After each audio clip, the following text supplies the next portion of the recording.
What is going on, everyone, and welcome back to TTP Sports. Well, that game kind of sucked. The Phillies dropped Game 3 to the Atlanta Braves by a score of 6-3. Basically, everything you could say from yesterday's game went right for the Phillies, and today, kind of everything went wrong for the Phillies in the pitching, in the starting pitching, and the offensive perspective. Phillies were no hit for the first 6 innings of this ball game. And also, Bailey Falter was not good in this game whatsoever. So, at the end of the day, that's not a recipe for getting a win here. And now you still had to find a way to win the series tomorrow with Kyle Gibson on the mound, which makes me absolutely nervous. So, just, game kind of sucked. It just did. Bryce Harper did go deep. Rhys Hoskins was just this close, like mere inches from tying the ball game up in that 7th inning. Literally just laced it like right next to the foul pole. If it just like was by like a couple inches more to the right, it would have hit the foul pole and the game would have been tied, and who knows what would have happened at that standpoint. But offensively, you struggle against Kyle Wright today. Bailey Falter just wasn't good. Had a lot of 2-strike counts, and a lot of hits came off of those 2-strike counts. So Falter just wasn't good today. That's basically the bottom line. Bottom line there, offense wasn't good today at all whatsoever either. You only had 3 hits in this game and then 2 errors from the Braves. Your runs came from a Bryce Harper 2-run shot, and hopefully that home run finds a way to get him going. Like, he definitely needed something like that to go for him. He definitely did. He crushed it too. Left field, opposite shot. And then Nick Maton gets a sacrifice fly in that inning where Rhys Hoskins almost tied the ball game up. So I'm not going to go crazy after this loss. You still have a chance to get a series win tomorrow. Hopefully with Kyle Gibson on the mound going up against Charlie Morton. Like I said, Kyle Gibson makes me very nervous just because of how bad he has been this month overall. I guess maybe the benefit is no one's going to be watching your game because, everyone's going to be focused on the Eagles tomorrow. So maybe there's something right there. But right now, we got to take it as face value and try to win this series tomorrow. Because right now, after this loss, you move into you're tied again with the Padres. They did lose yesterday, so you were in the second wild card spot basically for a half a day. And then now, if the Padres were to beat Colorado later on tonight, you would be officially back in the third wild card spot. Colorado and San Diego, they played at 8-10. And right now, the Brewers, they are currently beating the Cincinnati Reds by a score of 4-1. So at the end of the day, once again, you cannot rely on the Cincinnati Reds in a 4-game series against Milwaukee Brewers, because at the end of the day, they are the Cincinnati Reds and they're not a good team. So that's basically from that perspective. Am I worried right now? No, you won the first 2 games. You won 3 in a row. Okay, you lost the game. Go back out tomorrow and win a series. That's basically all you got to do right there. If you lose tomorrow, then I'm a little concerned going on this 10-game road trip. Definitely a little concerned right there, but I'm not going to press the panic button right here. Kind of wish the off did a little more today, especially against Kyle Wright. It's just, getting no hit through those first 6 innings. Like Rhys was just this close. Just that close, and that was your inning to tie the ball game up, and sadly, you weren't able to come up with that. Sadly. And just looking at Bailey Falter's start, 3 2/3 innings, 10 hits allowed, 6 earned runs, 6 strikeouts, 2 home runs. Like, it's a bad start, but it was also a weird start because it felt like Falter had some pitches going for him. Like, he had 6 strikeouts on the day, but like he just had a lot of trouble getting out of those 2 strike counts when he was getting ahead of the batters. He wasn't able to put them away most of the time. Getting 2 out hits. He had an 0-2 count to William Contreras in that second inning where he goes deep. So he just didn't have it tonight. That's basically the bottom line through this entire thing. Like I said, no, actually, the top of the second was that Grissom RBI single where there were 2 outs in the inning after a leadoff double by Travis d'Arnaud. And then you go to that top of the third inning where Falter gets the first 2 strikeouts, gets to an 0-2 count on William Contreras, and he sends the ball the other way, goes over the wall. 2-0 Braves from that standpoint, and then they just keep piling on the runs in the top of the 4th inning. Michael Harris goes deep the other way. Then Swanson gets an RBI single. Contreras gets an RBI single, makes it 6-0. And those would be the only Braves runs for the day. Phillies still basically without a hit at this point. Then you go to that bottom of the 6th inning where the Phillies do get on the board. Rhys Hoskins gets a double to left field. Bryce Harper goes deep the other way. Hopefully that somehow wakes him up. Then you go to that bottom of the 7th inning. Brandon Marsh reaches safe on an error. Gene Segura then singles. Stock rounds into a fielder's choice, but manages to get safe at first. Then Maton gets the sac fly. Kyle Schwarber then walks after they bring Minter into the ball game. And then Hoskins, like I said, just barely missed a home run going to left field. Like, seriously, it was like, here's the foul pole. Here's where the ball landed. Like, right, like, besides the foul pole. So if it was like a couple of inches even closer, it would have dinged off the foul pole. It would have tied the ball game up. Sadly, that didn't happen. And then Rhys eventually struck out. And that's basically the rest of your game. Phillies go down 1-2-3 in the bottom of the eighth, and they go down 1-2-3 in the bottom of the ninth. So bullpen was actually pretty solid in this game, not going to lie. Andrew Bellotti, he came after to finish that one inning for Bailey Falter. And then the very next inning, he did get into some trouble, but he managed to get out of it. So your bullpen overall was solid. Bellotti, an inning and a third, 2 hits, 3 strikeouts. Connor Brogdon had a solid inning of his own. Sir Anthony Dominguez had a solid inning, only allowing 1 hit and striking out 1. David Robertson had a very quick top of the eighth, and then Zack Eflin had a very solid top of the ninth inning. Both 9 pitches each for them. Kind of like Eflin out of the bullpen. I don't know. He just looks pretty solid the past couple of days.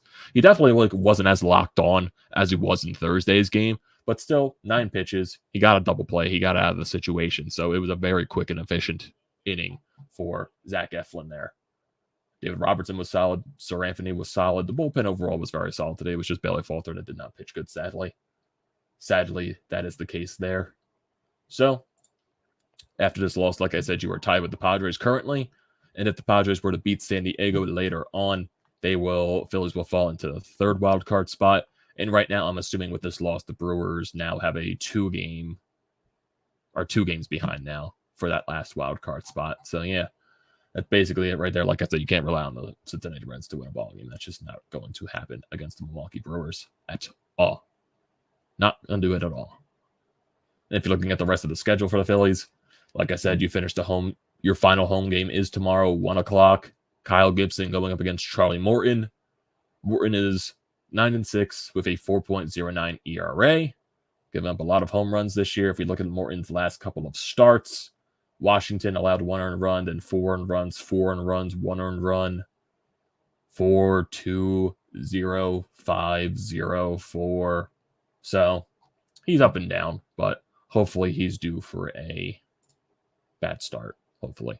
But you got to rely on Kyle Gibson tomorrow. If we look at Kyle Gibson's past couple of starts, they have been, just to say, not harshly, atrocious, even though that is harshly, but still.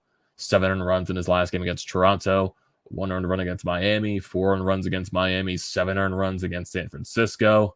So this month of September has been absolutely brutal for Kyle Gibson. He's just been absolutely brutal. An over 9 ERA this month of September. Hopefully he's due for a good outing, but at this point, you got to rely on the offense to win tomorrow. Your offense has to find a way to get the Charlie Morton.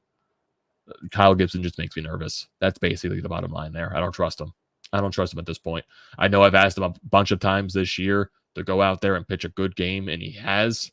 But with the way he's pitching lately, I just don't have confidence. But I'm going to say right here, right now, Kyle Gibson, I am begging you tomorrow to go 6-7 innings with at most 2 earned runs given up. That's what I'm asking for. Quality start. 6-7 innings, 3 or less earned runs. That's basically it. Your offense needs to go after Charlie Morton tomorrow. That's bottom line. That is bottom line. Basically is right there. It's basically what you got to do. It's what you got to do. And if you're looking at the rest of the schedule, going down the rest of the season, you got that final game, like I said, tomorrow against Atlanta. And then you have the day off on Monday. And then you got the 3-game series in Chicago. Not going to lie, kind of nervous just because of the way Chicago plays the NL East. You got swept by them earlier in the year. They swept the Mets. So, honestly, I want to see specifically Chicago's record against the NL East. I want to see that. Where are we at? First division, Chicago Cubs. Versus the East, they are 18-10, the Chicago Cubs. Most of those, I would assume those wins are from, sweeping the Phillies and sweeping the Mets. So, but still, they're 18-10 against the East. So, they, for some reason, play the East better. For some reason. And then you have a 4-game series in Washington, and then the 3-game series in Houston to close out the year. Maybe the pitching benefits you in Chicago. You got Zach Wheeler against Marcus Stroman on Tuesday. Most likely, Wheeler once again is going to be piggybacked by Noah Syndergaard. Then you're going to have Ranger Suarez on Wednesday's game going up against Hayden Wesniewski. I guess that's how you pronounce his name. And then Aaron Nola on the Thursday game against Javier Assad. So Looking at Marcus Stroman, because Marcus Stroman is a decent pitcher. He's 4-7 on the year. Hasn't been good in his past couple of starts, though. 3 earned runs, 1 earned run, 4 earned runs, 0 earned runs. So, who knows? Who knows? Like I said with the Brewers, they're after this series against Cincinnati, they have every game at home to finish off the year. I believe a 2-game series with the Cardinals. Hopefully they lose those games just because St. Louis is still trying to win the division. Then they got a 4-game series against Miami. That might be tough for them just because Miami has good pitching and the Brewers offense isn't that amazing. So maybe Miami can shut them down a little bit. And then they got Arizona to finish off the year. I know Arizona's been struggling lately, but they tend to play spoiler in certain series, but you just gotta find a way to fight through it. That's basically it there. The Padres, I know they play the Dodgers eventually too. So who knows? Who knows? You got to win the games that are in front of you, and you got to win tomorrow's game. That's bottom line. You got to find a way to win the series tomorrow. Got to rely on Kyle Gibson, and your offense needs to find a way to get to Charlie Morton. That's basically it. As I say, the Brewers are now winning 6-1. It's funny, when I was at the game, I was like, oh, the Reds are winning 1-0. And they got out of a couple of jams, but I guess at the end of the day, when the Brewers are getting that many runners on base, they're eventually going to score. So that's there. And then the Padres, they just started their game. Looks like they're in the top of the first, so that game just got underway. But yeah, just got to control your own destiny still. That's basically it. Control your own destiny. Like I said, this is more going to be a quick hitter, everyone. I'll go through the comments right here in the live feed, then I'm going to end off the stream. Really not much to talk about. It was honestly a dud game. Offense was quiet. Bailey Falter wasn't good. Braves scored 6 runs. The bullpen was solid for the Phillies, but the offense woke up a little too late. They still only had 3 hits in this game. Really, the one thing I'm taking away from is hopefully that Serafini with his clean inning, even though he did allow a hit, but he still got out of it. Hopefully that brings him some confidence, and hopefully for Bryce Harper, that home run finds a way to wake him up a little bit, because we're definitely going to need him down the stretch. And hopefully with Hoskins, he has another double in this game, so hopefully his bat is a little bit awoken. So I know he had the good night yesterday. He had the double today. He had the double, I believe, Thursday's game as well, if I'm not mistaken. So hopefully his bat's starting to wake up, because the Phillies will definitely desperately need it. Desperately need it. Having 10 on the road while the other 2 have 10 at home is concerning. Can't do anything about it. It definitely is a bullshit type of schedule with the way MLB did it up, but can't do anything about it. You got to go and win your games. Yeah, Falter was not good today, sadly. Milwaukee, besides 2 at St. Louis, nobody. And San Diego, just as bad. I don't know. They lose tomorrow. They go 7-3 to probably to make it. Like I said, you control your own destiny. That's it. That's it from that point. Kind of expected to lose today because Wright is just that guy, but it still sucks. D-backs could upset the Brewers. Yeah, it's possible, but you can't rely on that, sadly. I know the D-backs have been playing spoiler in recent weeks, but they have been struggling a lot too. So you can't rely on that. Can't do much with the bats starting with Falter. Bullpen was good. Let the good Gibson tomorrow and get out of the Dodge with a series. Yeah, hopefully you get a good Gibson tomorrow. You desperately need that. You desperately need that. Face Stroman on Tuesday. Never heard of the other 2 pitchers Cubs are throwing at us. Yeah, hopefully that means for offense. What else? Phillies are bad during the day. 23-24 day record. 22 and 1-run games also. And like I said, they control their own destiny at this point. They still do. Technically, if you look at that, with the standings and everything there, let me just look at it right again with the wild card. Phillies, they have, okay, so now it's 2 more losses than the Brewers do. So it's a 2-game lead, but I guess when you involve with the tiebreaker, it's a 3-game lead, if you want to be technical in that standpoint.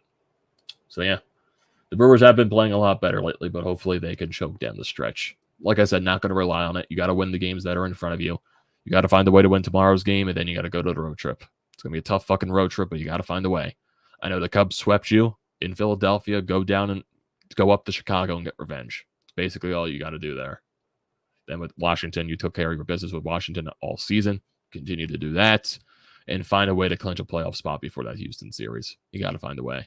Magic number is still 9, barring any, Milwaukee Brewer collapse against Cincinnati, which I am not expecting. I don't think the magic number is affected with the way San Diego plays. I don't think it's affected with that.